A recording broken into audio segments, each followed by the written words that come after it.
बिस्मिल्लाहिर्रहमानिर्रहीम। स्टूडेंट्स, आज का हमारा टॉपिक है measurement of capacitance and loss tangent.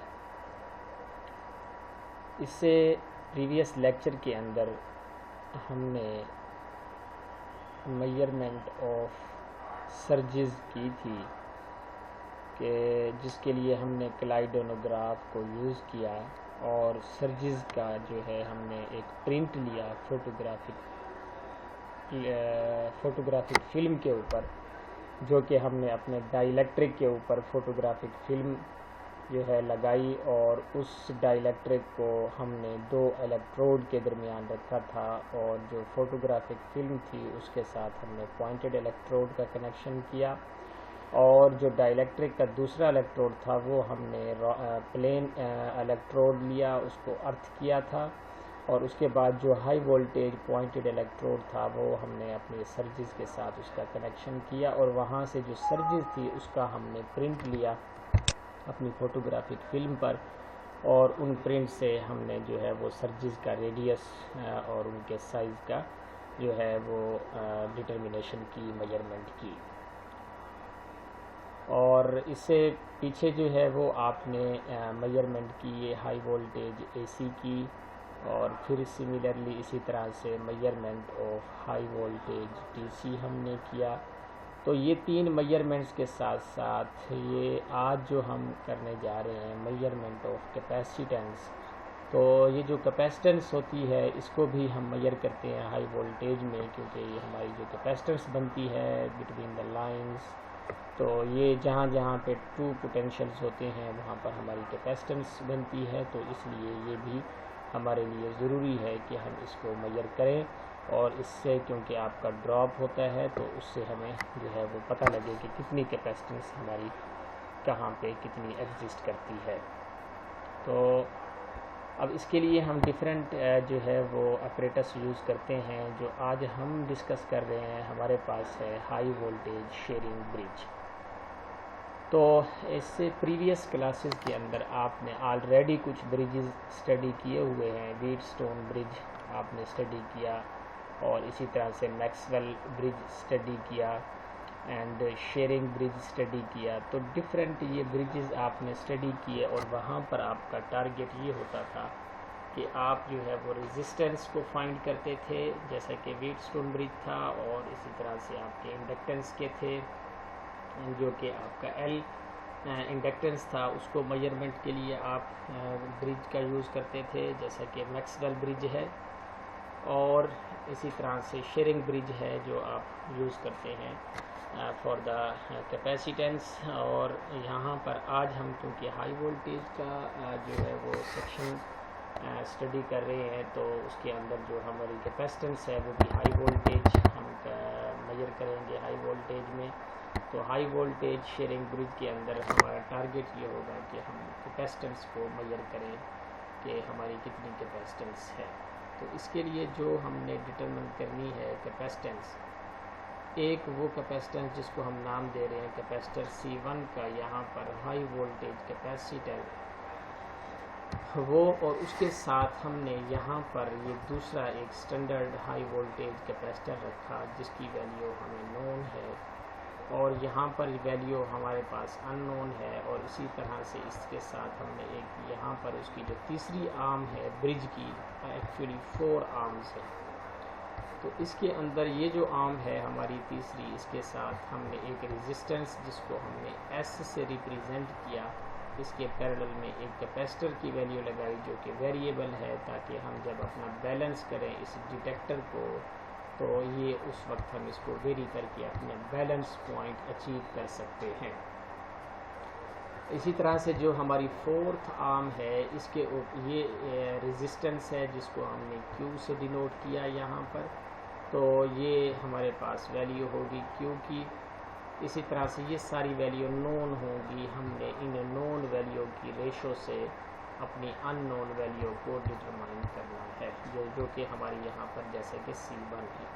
और यहाँ पर ये जो P आपको नज़र आ रही है ये एक्चुअली रेजिस्टेंस है। हमने रेजिस्टेंस इस कैपेसिटर के सीरीज़ में लगा के कम्बिनेशन बना के यहाँ पे ये रिप्रेजेंटेशन की है कि ये एक्चुअली इसके साथ सीरीज़ में रेजिस्टेंस इन्वॉल्व है। ठीक है जी। और ये हमारे पास जो है फिर इन आर्म्स के साथ ये जो हमारे पास यहाँ पर हमने गैल्वानोमीटर, जस्ट लाइक गैल्वानोमीटर जिस तरह आपने वो पीछे वहाँ पर हमने यूज़ किया था, उसको आपने डिटेक्टर का नाम भी दे सकते हैं। तो यहाँ पर हमने इसको डिटेक्टर का डी से रिप्रेजेंट किया, जो कि बैलेंस के लिए हम इसको यूज़ करेंगे।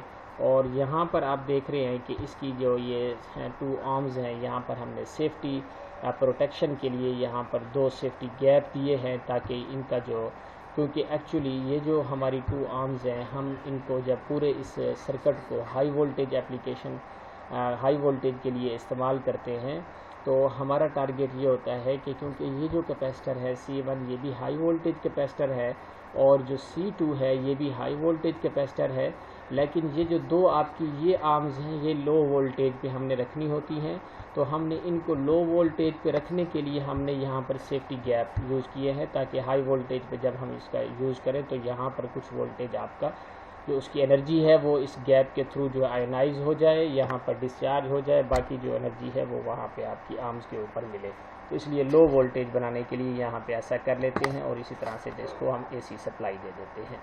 तो ये एक सर्किट है जिसको हमने एक्सप्लेन किया, इसको हम कहते हैं शेयरिंग ब्रिज, और इसका पर्पज़ क्या है, C को डिटरमिन करना, कैपेसिटेंस को डिटरमिन करना। तो यहाँ से हम देखते हैं, देखें कि ये वही इसकी एक्सप्लेनेशन ही है कि 1 arm of the bridge is high voltage test capacitor, जिसको आपने टेस्ट करना है, यहाँ पर C1 है आपका, और the other 3 arms are at standard high voltage capacitor C2, और वहाँ पर दूसरे आपने स्टैंडर्ड रखे हैं जिनको आप कंपेयर करेंगे अपने जो डिटरमाइन जिसको करना है। और जो स्टैंडर्ड कैपेसिटेंस है लॉस फ्री एयर कैपेसिटर होते हैं, और इनकी वैल्यू जो है वो अमूमन हम 100 से 500 पिकोफैराड लेते हैं। और इसके साथ ही ये जो लो रेजिस्टेंसेज हैं जो आपने ऊपर यहाँ पर देखी Q, और low resistance S with variable capacitance, ये इसी तरह से ये लो रेजिस्टेंस वेरिएबल भी है, जहाँ पर ये एरो का निशान है ये आपको रिप्रेजेंट कर रहा है वेरिएबल को।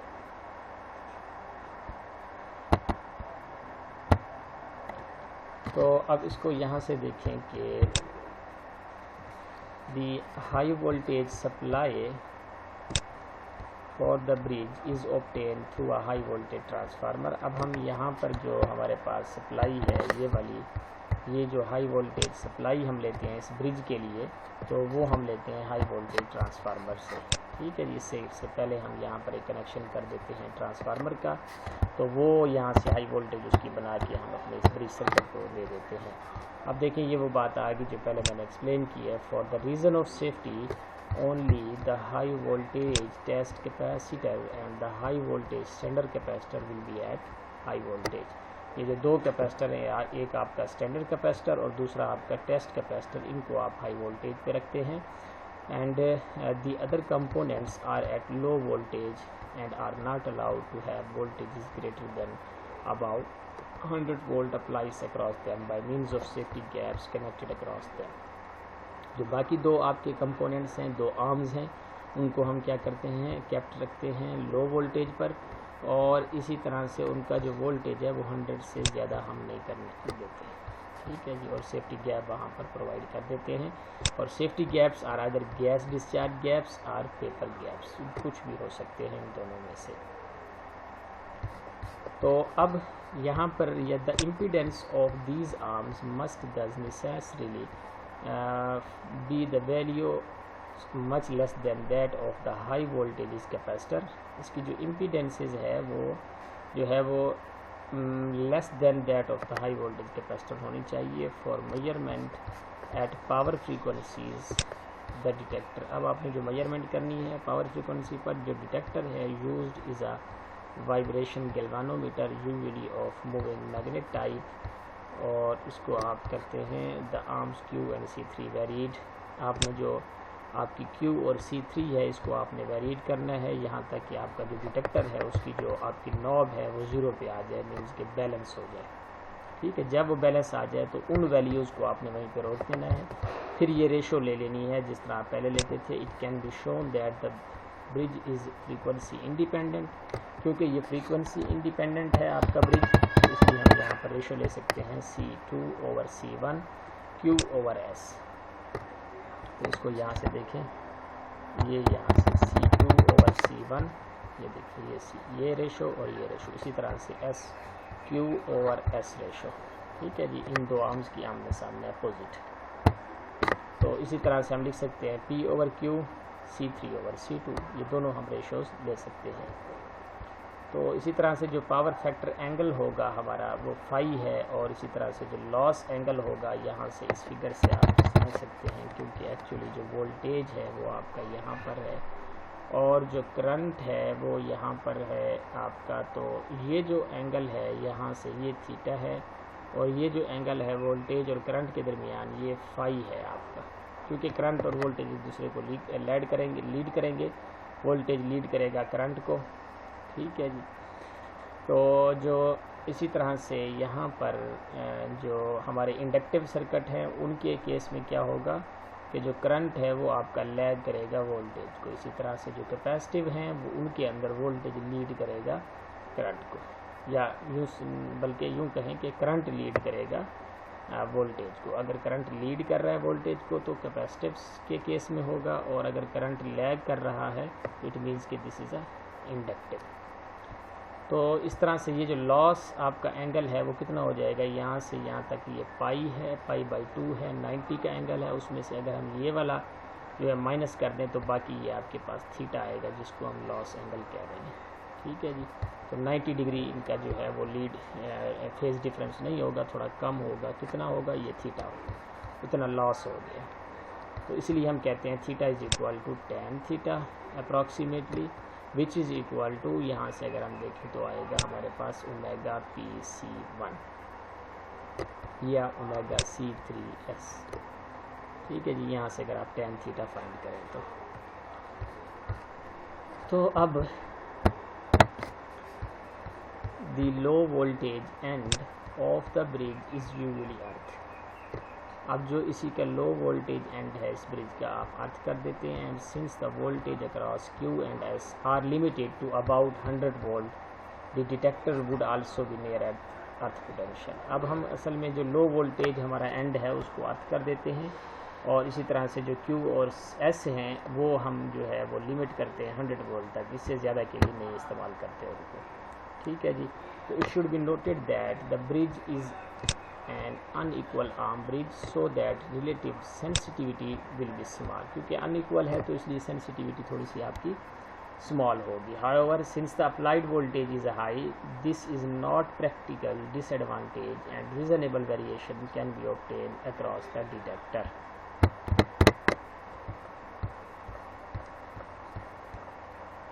अब ये देखें कि अब हम क्या करते हैं। Since the value of standard capacitor, ये जो हमारे पास ये जो स्टैंडर्ड कैपेसिटर है यहाँ पर C2 जिसको हम कह रहे हैं standard capacitor must accurately known, उसकी वैल्यू हमारे पास नोन होनी चाहिए। There should be no distortion और फील्ड इन इट, और इसमें जो है वो आपकी डिस्टॉर्शन और फील्ड नहीं होनी चाहिए। तो इस डिस्टॉर्शन से बचाने के लिए हम क्या करते हैं, एक गार्ड जो है वो प्रोवाइड करते हैं। दस a high voltage guard is provided in its design, this guard is earth directly.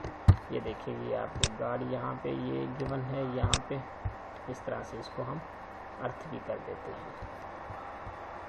Are kept at same potential as the main electrode without a direct connection as shown in figure. ठीक है, ये वाली figure, इसमें ये guard का connection है। इसी तरह से जब ये वाला स्विच है, ये जो आपको स्विच नज़र आ रहा है ये वाले A और B, ये स्विच अगर आपका A पे है तो ये वही आपका ब्रिज बन जाएगा पहले वाला जो आपने ऊपर देखा। अगर B पे करेंगे तो ये हमारे पास सेकेंड आ जाएगा जिसके अंदर C3- और S- की इन्वॉल्वमेंट हो जाएगी।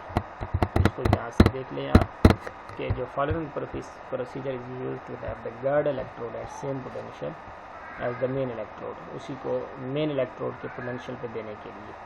The bridge is adjusted for balance, आपने इसको बैलेंस के लिए एडजस्ट करना है with the switch in position A। अगर आप पोजीशन A पे रख के इसका बैलेंस करते हैं तो इट मीन्स कि आपने नॉर्मल शेयरिंग ब्रिज बनाया है। और then when the switch in position B, जब आप उस स्विच को यहाँ से हटा के यहाँ पे लगाते हैं तो फिर आपने क्या किया, the bridge is again balanced using S dash and S3। Schering bridge जो होगा अब वो S और C3 से बैलेंस नहीं होगा, बल्कि वो आपका S डैश और C डैश से बैलेंस होगा। ठीक है जी।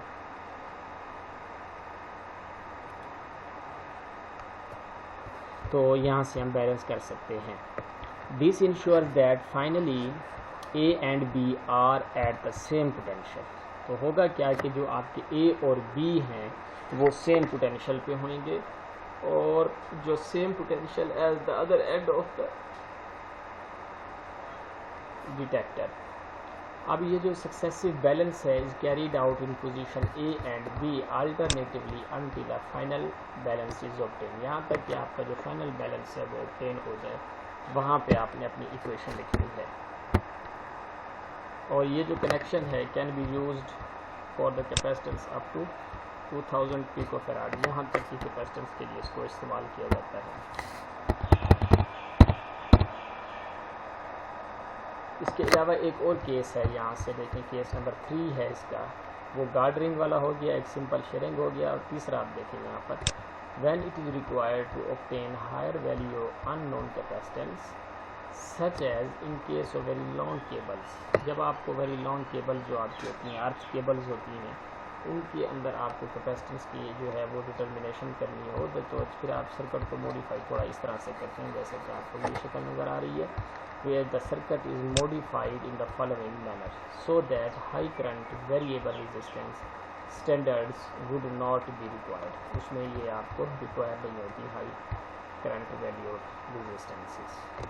इन दिस केस इसमें आप क्या करते हैं, we have a high current fixed value resistor, हमारे पास high value fixed value resistances होती हैं by low current variable high resistance with at similar to the potential divider. यानी यहाँ पर आप जो है पोटेंशियल डिवाइडर बना देते हैं इस रेजिस्टेंसेस का लो और हाई के साथ। The expression at balance is obtained by converting the mesh consisting of R, P and Q। इस वैल्यू को आप वेरी करके यहाँ पर R और P की वैल्यू और Q की वैल्यू मीन कि ये आपका ये और ये आपका पैरेलल कम्बिनेशन है, इसकी वैल्यू को आप, क्योंकि यहाँ से आप अगर आप नॉब को यहाँ पर ले जाएं तो P आपकी ज़्यादा हो जाएगी, R कम होगी, और इसकी फिर इसके साथ जब रेशो लेंगे तो इस तरह से ये स्टार फॉर्म में बन जाएगा। तो ये जो स्टार फॉर्म है दस obtaining normal Schering bridge arrangement, तो फिर इसको आप जो है वो बैलेंस करके इसको वेरी करके बैलेंस अपना बना के वो आपका नॉर्मल हो जाएगा शेयरिंग ब्रिज, और फिर आप उसी तरह से बैलेंस पॉइंट के ऊपर क्या कर सकते हैं, अपनी इक्वेशन को इस तरह से लिख सकते हैं C1 ओवर C2, ये जो दो आपकी साइड्स हैं C1 over C2 is equal to S over Q, ये आपकी जो S ओवर Q है, ठीक है जी, ये यहाँ से और यहाँ से ये Q, उसके बाद ये जो आपका अंदर वाला रिलेशन है Q plus R plus P over P, ठीक है जी, तो ये इसका अलग से आएगा। तो इस रिलेशन के तहत आपके पास जो एंगल ये बनेगा, तो ये बनेगा tan थीटा या P is equal to omega C3S into 1 minus C2 R over C3P, ठीक है जी। तो इस तरह से हम इसकी कैलकुलेशन कर सकते हैं in case of long cables. So देखें इसी केस को थोड़ा और एक्सप्लेन किया है कि in the case of cable already buried और अर्थ, जिसको हमने ज़मीन में दफन किया हुआ है, then we would have to earth end of the source near the test capacitor, then all the equipment and hence the operator would have to at high voltage to earth. The operator can either operate the instrument using long insulated rods or get into Faraday cage। ठीक है, तो इसका यहाँ पर आपने देख लिया कि हमने शेयरिंग ब्रिज को यूज़ करके अपनी कैपेसिटेंस को और tan थीटा को डिटरमाइन किया।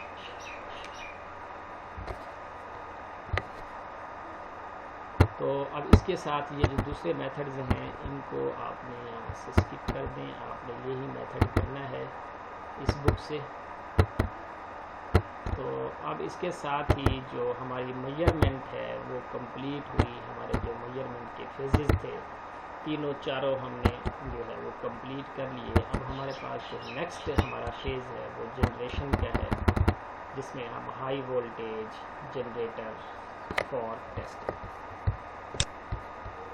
इस चैप्टर को हम स्टार्ट करते हैं।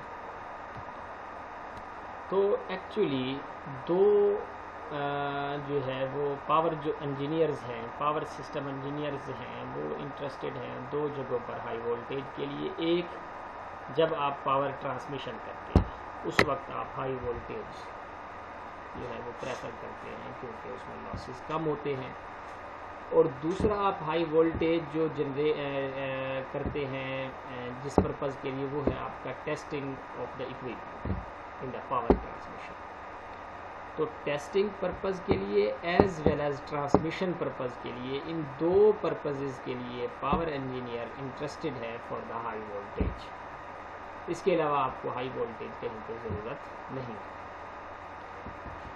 तो इसलिए यहाँ पर जो हम इस चैप्टर के अंदर, इस फेज़ के अंदर जो हमारा पर्पज़ है हाई वोल्टेज को जनरेट करना, वो हम कर रहे हैं for the testing purpose, not for the transmission system. Transmission purpose के लिए हम इसको यूज़ नहीं कर रहे। तो इसलिए यहाँ पर देखें कि जो जनरेशन ऑफ हाई वोल्टेज है, इसमें सबसे पहले यही बात लिखी हुई है कि power engineer is interested in high voltages primarily for power transmission and secondly for the testing of his equipment used in power transmission. ठीक है, इन दोनों पर। In this chapter we are interested in generating high voltage for the testing of insulation. हम जो interested हैं इस chapter में वो किस चीज़ के लिए हैं? Testing of insolation.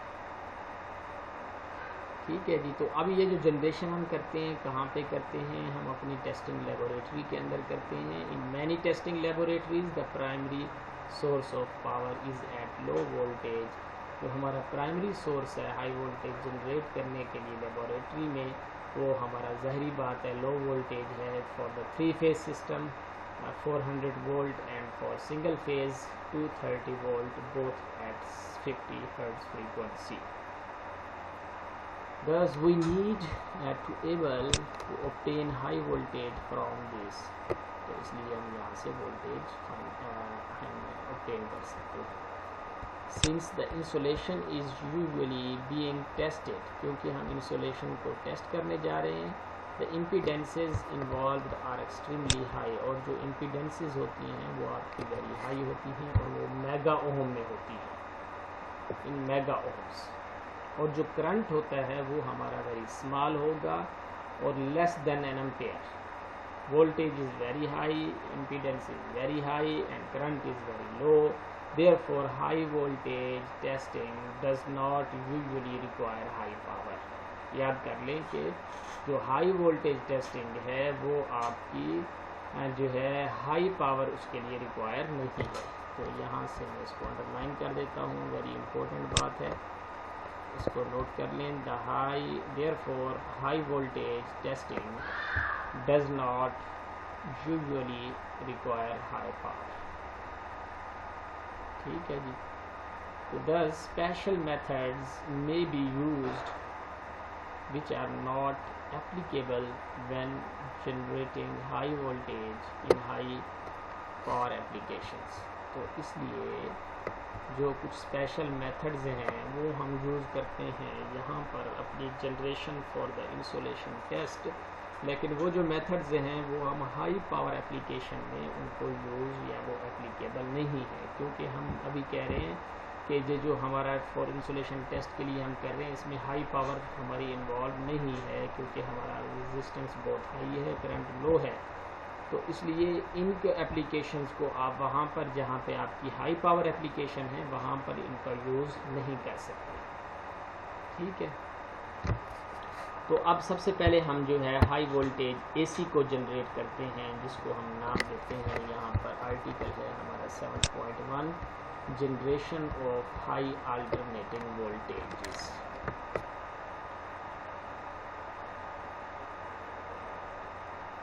तो अब हाई वोल्टेज जनरेट करने के लिए हमारे पास जो है वो सिंपल एक ट्रांसफार्मर है जिसको हम यूज़ करते हैं। उसकी प्राइमरी साइड पर हम लो वोल्टेज देते हैं और वो उसकी सेकेंडरी साइड को हम हाई वोल्टेज पे करते हैं और इसी तरह से उसको हाई वोल्टेज बना देते हैं। आप जानते हैं कि ये हमारे पास एक सर्टन रेशो होती है प्राइमरी टू सेकेंडरी, उसको अप करने के लिए अगर हम एक ही ट्रांसफार्मर लें, let's suppose we have to we have to generate 300 kilovolts alternating voltage, AC voltage।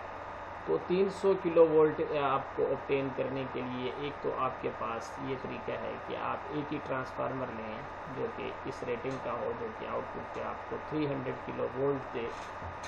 तो एक ही ट्रांसफार्मर हो तो ये भी आप कर सकते हैं, लेकिन इसका आपको नुकसान ये है कि वो वेरी मैसिव हो जाएगा, उसका वज़न बहुत बढ़ जाएगा और उसके लिए जो है वो उसका जो वोल्टेज रेगुलेशन है वो भी लो होगी।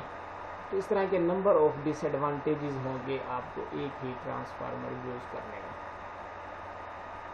तो इसलिए हमारे पास जो एक बेस्ट वे है for the high voltage generation के लिए, तो वो है हमारे पास जो कि जिसको हम कहते हैं कैस्केड अरेंजमेंट ऑफ ट्रांसफार्मर्स। ठीक है जी, तो इसको हम देखते हैं। तो इससे पहले यहाँ पर देखें कि सिंगल ट्रांसफार्मर टेस्ट जो कि अभी मैं आपको बता रहा था are made for high alternating voltages up to 200 kilovolt. Single unit के लिए जो है आप यहाँ तक जा सकते हैं 200 किलोवोल्ट में। ठीक है, इससे ज़्यादा के ऊपर आप नहीं कर सकते और वहाँ पर आपके डिसएडवांटेजेस हैं, डीमेरिट्स हैं। However for high voltage to reduce the cost, अगर आपने कास्ट हाई वोल्टेज के लिए रिड्यूस करनी है and make the transportation easier, और ये ईजियर करना है तो cascaded arrangement of several transformer is use. तो हम फिर क्या करते हैं कि कॉस्ट भी हमारी कम हो जाती है और ट्रांसपोर्टेशन भी ईजियर हो जाती है। Installation cost increase with the rapid with voltage, क्योंकि वोल्टेज के हिसाब से कॉस्ट जो है वो आपकी है। तो इसलिए हम क्या करते हैं कि कैस्केडेड अरेंजमेंट का यूज़ करते हैं। तो आइए देखते हैं हम कि what is mean by the cascaded arrangement of the transformer. तो इस चीज़ को हम यहाँ से देखें, समझते हैं कि